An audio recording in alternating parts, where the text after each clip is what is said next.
And joining us now is David Schemm, who is the State Director of the Farm Service Agency. David, always good to catch up with you. In fact, we're outside of Wichita with a group of farmers, and so what better to kind of give us an update on two very important things. In this segment, we're going to focus on the market facilitation payments and that program, kind of round two. I won't say got off to a rocky start, but sign up.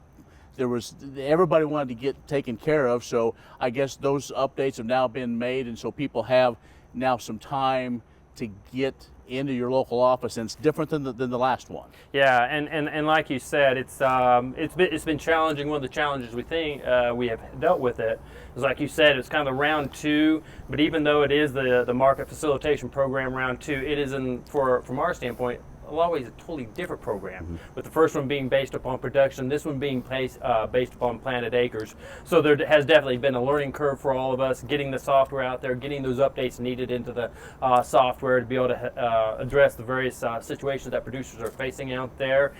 From just kind of an overview, Ken, it's pretty straightforward. If a producer comes in, he reports his planted acres there. He's reported his planted acres already on his 578s there, and the software comes in there and looks at those reported acres, and when those 19 planted acres are less than 2018 planted acres, then it's a pretty smooth process. He signs up, he knows the acres, and we pay them based upon those acres there.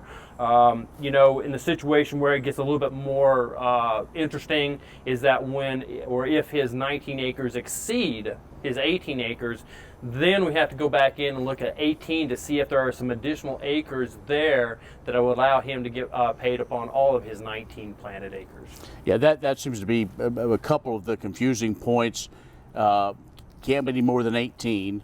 There's also been some commodity specific. There's been some questions. I think those are worked out.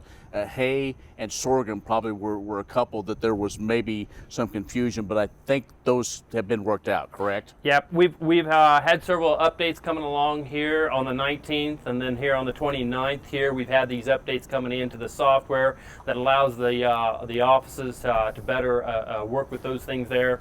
Producers, though, by all means, come in, sign up on those acres, or sign up for the program there. Again, the program opens or is open through December 6th. So we want to make sure they get in there, and then when they sign up and report those acres there, then that software, with those updates, will help to better calculate that and make sure that we get them paid on the right acres. So once you're in, but really in order that first payment should come, we're expecting October, is that correct?